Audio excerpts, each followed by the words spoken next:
Hello. I don't.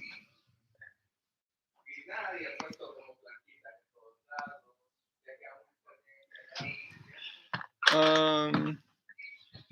Well, I I can't tell if there's anybody watching or not, but I am going. I've never done this before, but I thought I was going to give a little tutorial about drawing. I had originally planned to draw my husband, but he didn't feel like posing, so I'll be doing a drawing from a photo. So I set up a little area. This is the photo I'll be drawing. It looks like I have a couple people watching, so okay. And I'm just gonna do a quick like drawing to so like give a little tutorial for how you would go about doing this. So normally when I do a photo, I trace the photo. It just makes my life a lot easier because I want to do something that's going to be like realistic and close to the model. But in this particular case, because I'm giving a little tutorial and because we're in a quarantine and I can't actually have a live model, I am going to draw it without tracing it, just from freehand. I've also never drawn like on this up. It's kind of a weird setup for me. I'm not used to drawing up like this, but I have to do this on my computer, and it's the only way I can do it. So usually the first thing that I do is I get a piece of paper that I fold in half to rest my hand on, and I'm going to be doing my drawing with a colored pencil on colored paper. So the paper is just regular white typing paper that I had put pastel powder on and then rubbed it in and made it colored. So that's what they're going to be my base. So I usually start with a head, and I'm going to sort of like kind of like lay in a little like kind of a circle. This is going to lay out the head. And then what I'm going to do is count how many heads tall he is. So that's like, so I go 1, 2 is his nipple, 3 is his penis. I blacked it out because I'm on YouTube and I didn't want to get in trouble. So 3, 4. So he's 4 heads tall. And then in width, so this is the exact same thing I would do if I was working with a real model, except that I would be measuring it with my thumb. I would lock my wrist and measure like 1 head, 2 heads, 3 heads. So in this case, he's 4 heads tall, and he is 1 head, like 2.5 heads wide to like about 3.5 heads wide. So that's going to allow me to figure out like how big he's going to be on my sheet of paper. So if this from here to here, if you can see right there, that's kind of like what I laid out, is his head, then I measure it here. I draw a line, and then I go down. 1, 2, 3, 4. So my figure should be about this high. And let's see, 1, 2, 2.5. They're this way because I'm not giving myself enough room on this side. So I'm going to go ahead and redraw the same height, but just a little bit further over. So this is going to be where his head's going to be. So now that that's set, then I can start to think about the rest of it. So I'm going to sort of like lay out a little bit his shoulder, his arms, his hands, which are right here, something like that. Go down like this. Okay. So at the moment, all I'm really doing is laying out a little map to let myself know where he's going to be. So normally, what I do is I do the face really tight. So I'm going to kind of draw the face with a lot more detail, and partly the reason I do that is because if the face doesn't come out good, then it's not even worth doing the drawing. I just throw it away and start over. The rest of the figure, you can kind of like fudge it, but the face is impossible. It's like if it doesn't have a good personality, if it doesn't feel like a this. So I'm sort of laying out his features, his hairline, his nose, his ears. His hair is going to come out like this. I took this photo years ago, like maybe 10 years ago, and I have like a bunch of photos that are printed out and just waiting for me to draw. And so this photo has been printed for ages, waiting to be drawn.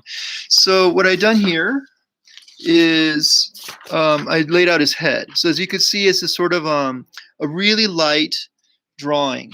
So one thing that people often do when they're drawing especially if they're starting out, is they do this line that look.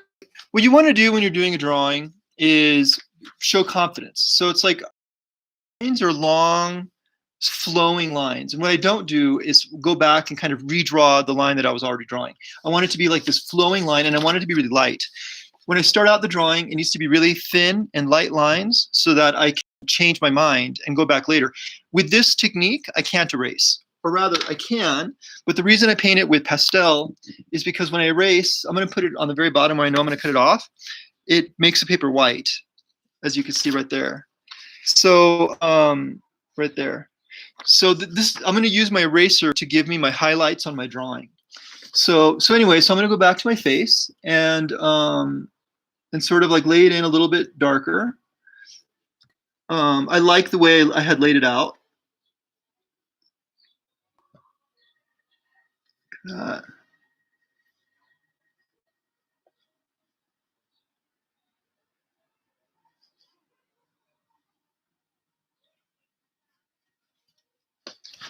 going to try to set this closer to the screen so you can see it better. There. This is a weird way to draw because I'm like really like crunched next to the screen. It's not very comfortable. So I hope that I get a good drawing. So also, just a second, I'm going to put a blanket behind me because I'm having a hard time keeping my. Oh, I know. I'm going to put this back there. I need something to protect my. Let's see. Okay, there. Okay. That should help. Okay, because it was kind of sliding. This is the first time I do this. So there. So he has his flute coming out like this. Okay, so now with the side of pencil, I am going to lay in some of the shadows. So I want to think about the drawing like big, flat shapes. So it's like shape on his face, which goes back like this. I could basically draw an outline around it. It's a nose. It goes across his cheek where the shadow of the flute. Well, in this case, he's blowing on a brush. But so like this is like the shape that I want to basically draw on his face right now, and then I'm just going to fill it in.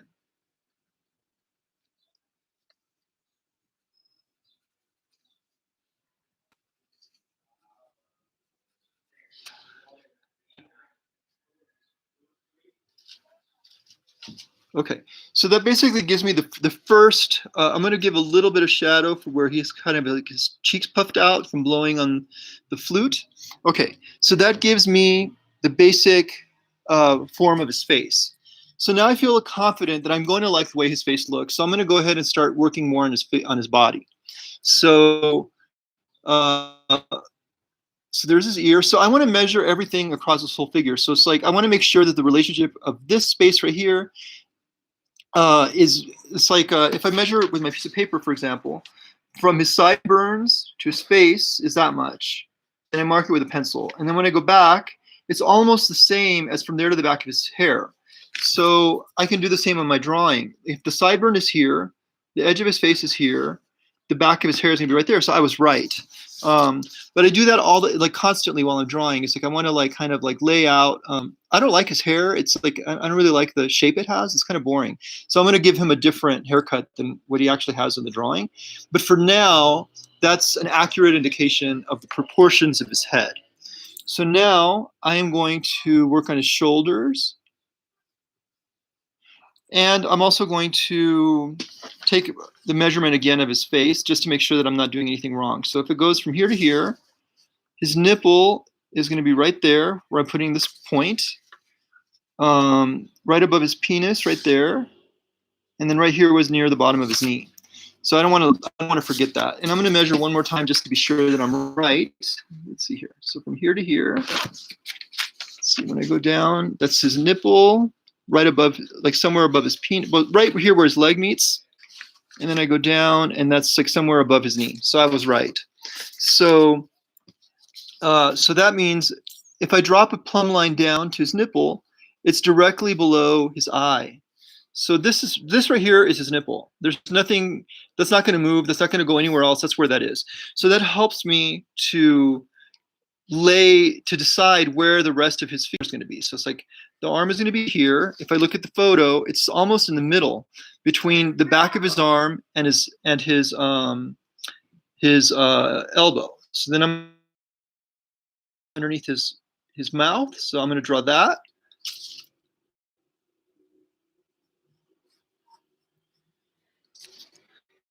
Okay, his arm is going to be right here. Right now, I'm not trying to draw like the shapes of his muscles or any of that. All I really want to do is lay out where they are.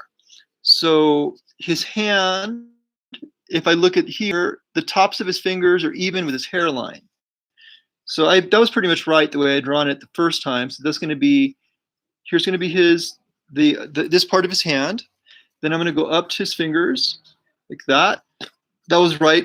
I drew the right angle on his flute. His fingers are going to be here. His shoulder is here. You can just see this space between his chest and his arm right there. So now the other hand is here, and it goes like this.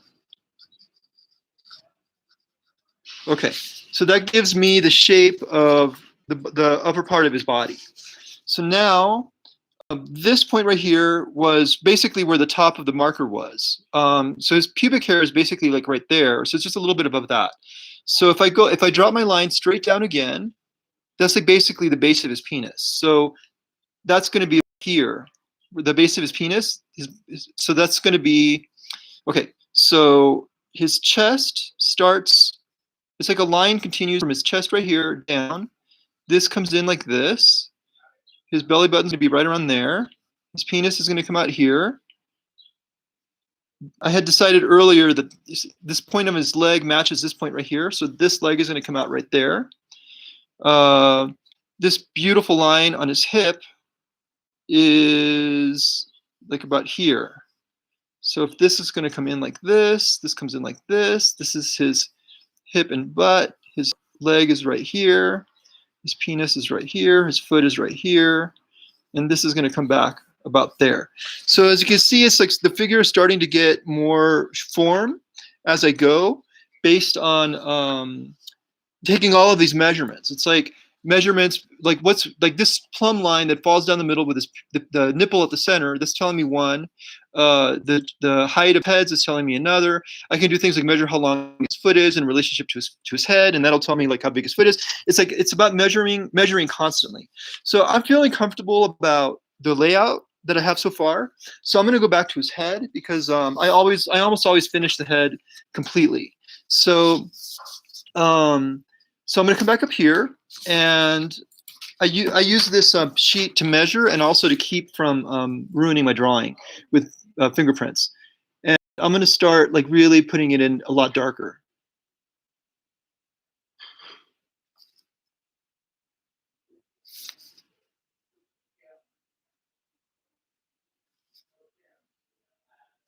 Concerned about getting like a lot of personality and keeping it kind of subtle. And also it's like I want my whole drawing to be kind of built up to the same point. So it's like I tend to work on the face more than anywhere else, but I don't want to be on it for too long because then it'll make the rest of the figure. It means that I'm more committed to the rest of the figure. So kind of different. It's tiring on my arm drawing this way. So let's see.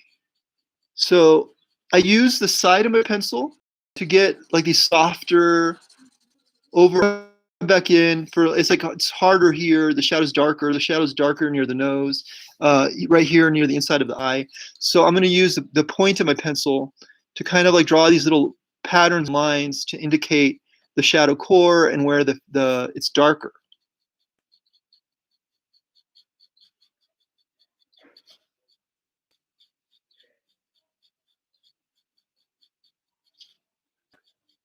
Okay, so that's starting to look really good.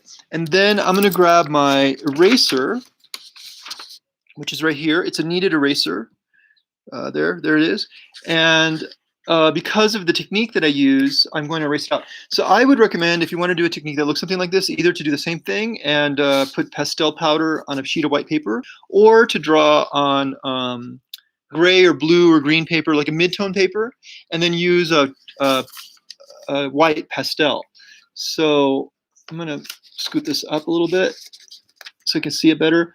So I'm going to just erase out some of these highlights.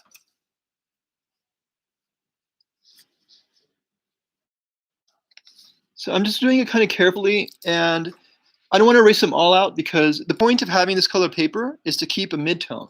So like this area right here, I'm going to call that my midtone. But his lips, underneath his eyes, and his forehead, like right here on his arm, that area is really white, really pale. So I'm going to go ahead and erase out some of those areas. Maybe a touch right there. Just a touch underneath his eye there. So that gives me a subtle, so you can see like just a little bit of white as a highlight to show where the lights are on his face. So I'm going to come back in with more shadows again. He has like these strong shadows under his nose. Kind of go to the side of his face. I think that this is actually higher, the shadows underneath his chin. Okay, and now I'm going to draw his ear. And then I'm going to draw his hair, which in this particular case, I don't like his hair, so I'm going to change it quite a bit. Let's see here. Like this. Oh, yeah, no, I'm just going to keep it because I had thought about painting him as a satyr earlier, like a fawn, but I think for the purposes of what I'm doing right now, that's like too much. It's like too much. So I'm not going to do that. So for the hair, what I'm going to do is go much darker. So let's see here. So one of the things to know about drawing hair is that people have a tendency to do something like this. Like he has really curly hair, and they'll do like this to draw the hair. Or they'll draw like a lot of lines to draw like straight hair. But that's not what you want to do. It's like the hair is a shape, just like anything else. So it's like when I look at his figure, I'm going to hold this close to the camera again.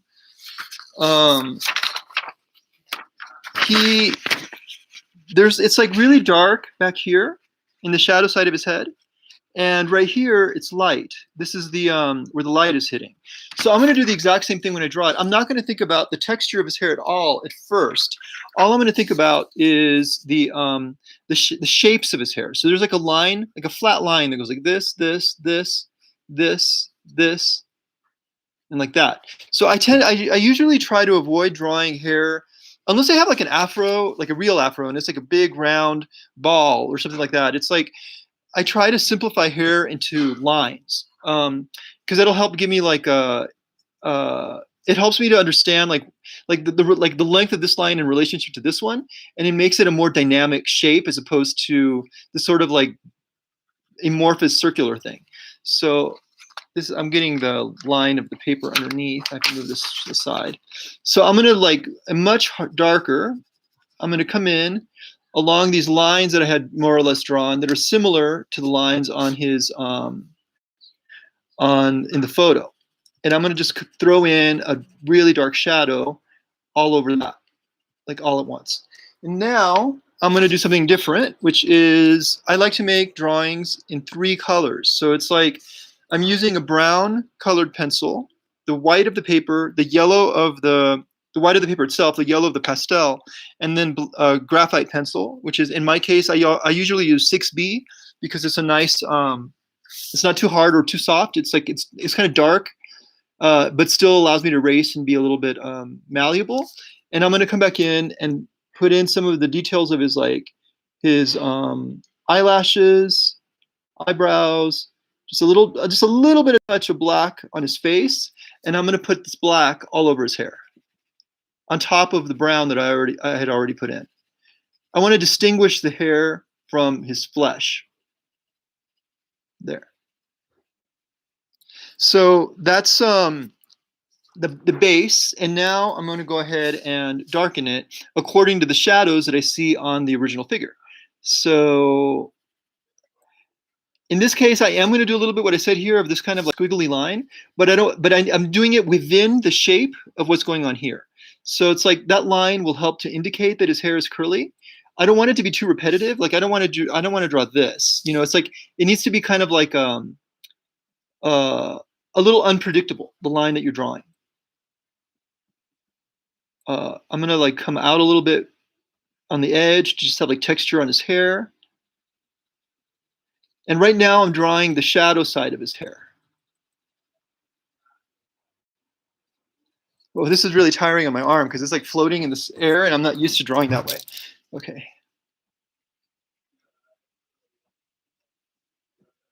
Okay.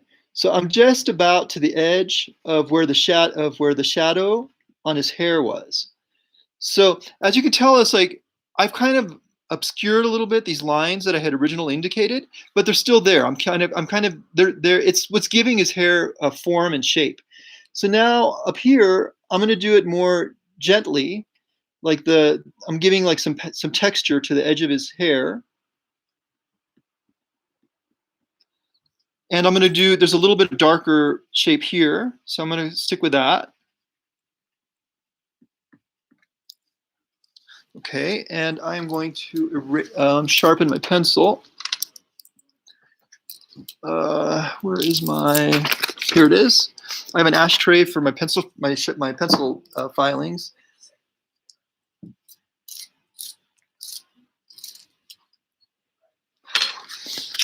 Okay, and I am going to lay in with my dark just a little bit around the edge of his figure. I'm going to put a little tiny bit of the graphite on the shadow core. So that's something else to keep in mind when you're drawing. So if you look at the photo, it's like the underside of his chin is just subtly lighter than the edge where the shadow meets the light. So it's like the underside of his chin is catching the light from his chest, and so it's lighter. And the side of his where the face is turning around and touches the light is the darkest part of that shadow. So in general, it's a thing called a shadow core, which is the place where the shadow meets the light, and I'm going to make that a little bit darker in order to make the bottom side feel more luminous. So something else to keep in mind is that nothing on the light side is going to be as light as anything. I'm sorry, nothing on the shadow side is going to be as light as anything on the light side.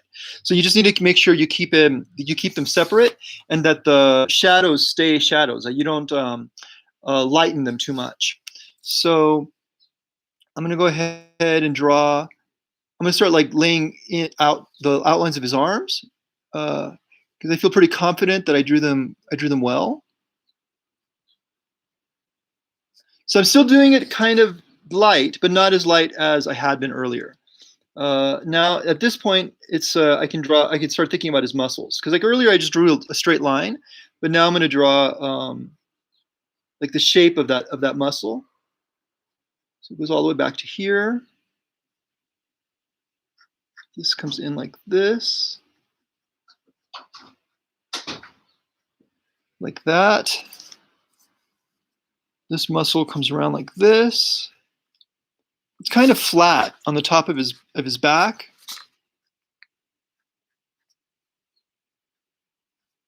It comes in, and then that's his shoulder, on his shoulders. Okay, so now I am going to draw the shadow on the same part of his body. So this comes up. I'm going to draw it the same way I draw the outline of his figure. So I'm drawing this line right there, this line, that line. So, and this is exactly what I would be doing if I had a live model, which I'm really sad I don't, because I used to do live figure drawings like this once a week, every Monday, and sometimes twice a week. And obviously I haven't done it since the quarantine began. So, but so I'm drawing the outline of the shadows, and then I'm with the side of my pencil. I'm going to come in and just give it a soft layer of shadow all across that. Okay, there's a shadow that comes up here. It runs around the edge of his shoulder, on these muscles on his neck. This comes down straight like this. His Adam's apple right here, like that. And then I'm going to throw in the shadow on his shoulder.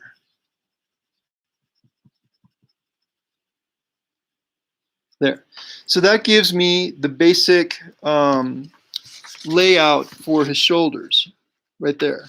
So now I was touching the picture with my finger and it made it wet and kind of you have to be really careful when you're touching your paper. That's why I'm always leaning on other sheets of paper, because like the sweat from my fingers made the image kind of fold a little bit.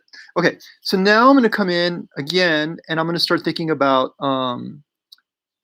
like making it much darker, really concentrating on the quality that these shadows have. So, for example, I'm going to go ahead and darken this line right here and darken the shadow that's on the bottom of his arms. You can see it coming right here. So these shadows are subtle. It's like I want to keep it. I don't want there to be too much variation in what I'm doing within a particular like shadow shape.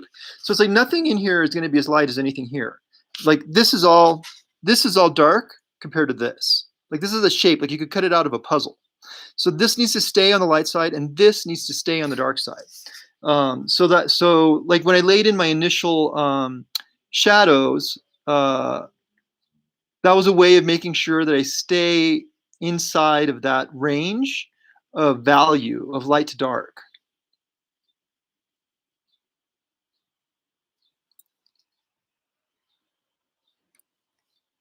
I'm not in love with this platform. I wish that that you guys could ask questions and I could, because there's at least that I can see, there's no questions or anything appearing on the screen.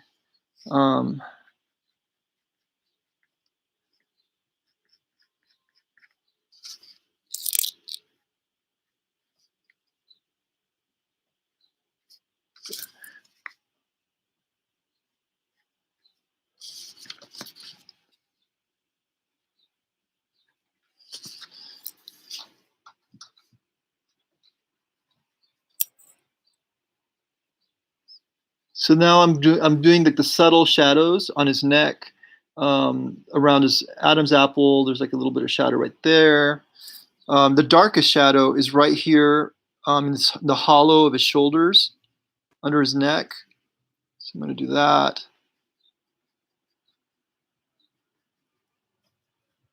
Okay, and then that area is pretty much done. I might add a little bit of graphite pencil later.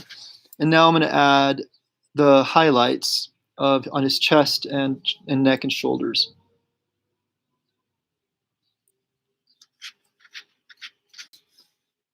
So obviously it would be a lot better if we were drawing from a live model.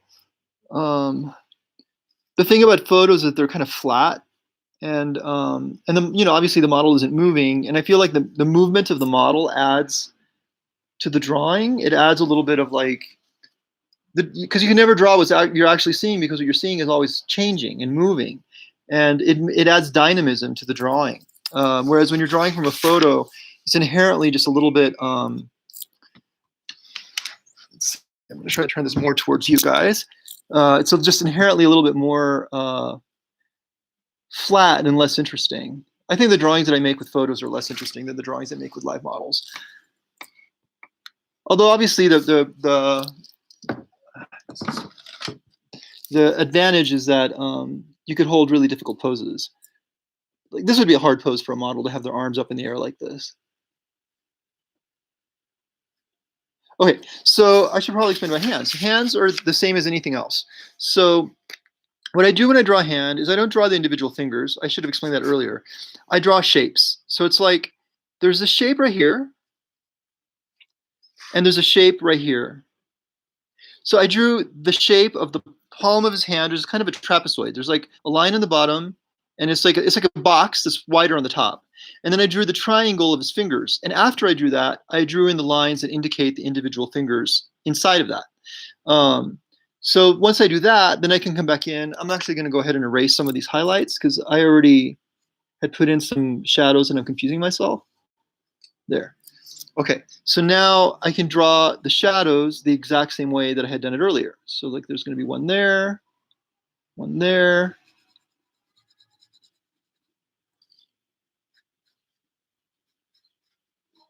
there.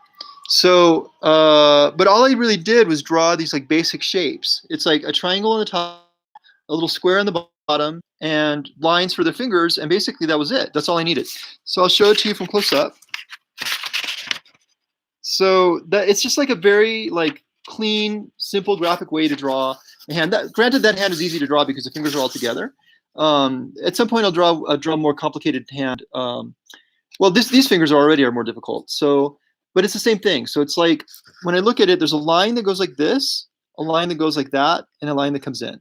So that's what I'm going to draw. Is like this very, very simplified version of what's going on here.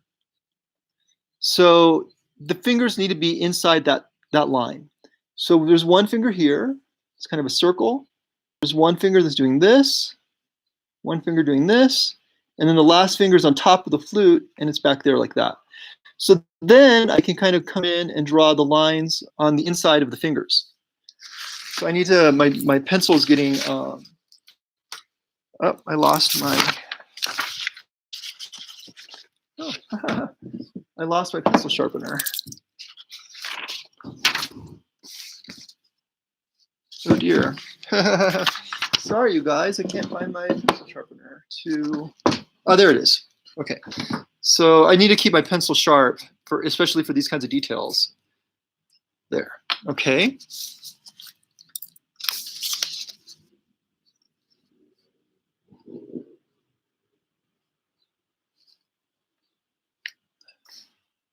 Okay, so that takes care of that. So now I am going to draw the other arm, the other side of his arm. So his wrist comes in like this.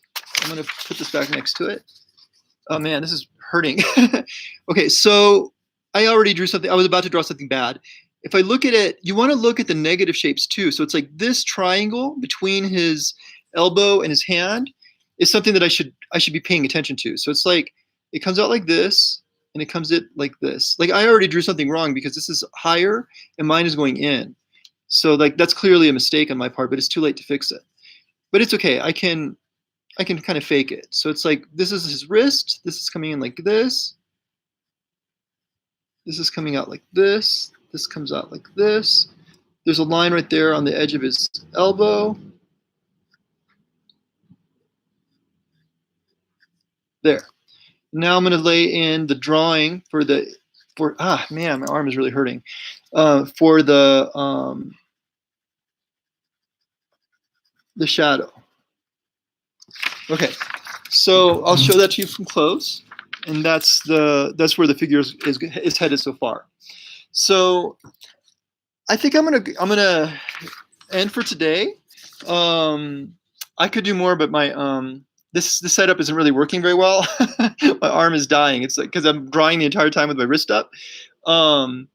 But thank you very much. I'm going to be back on Saturday, and I think I'm going to do different kinds of styles and of artwork every week. So I think I might do a self-portrait. I might do drawings with ink and marker. I might do a version of this where I actually do trace a drawing to begin with. At some point, I hope I can convince my husband to pose, and we can do a life drawing. And thank you very much. So goodbye.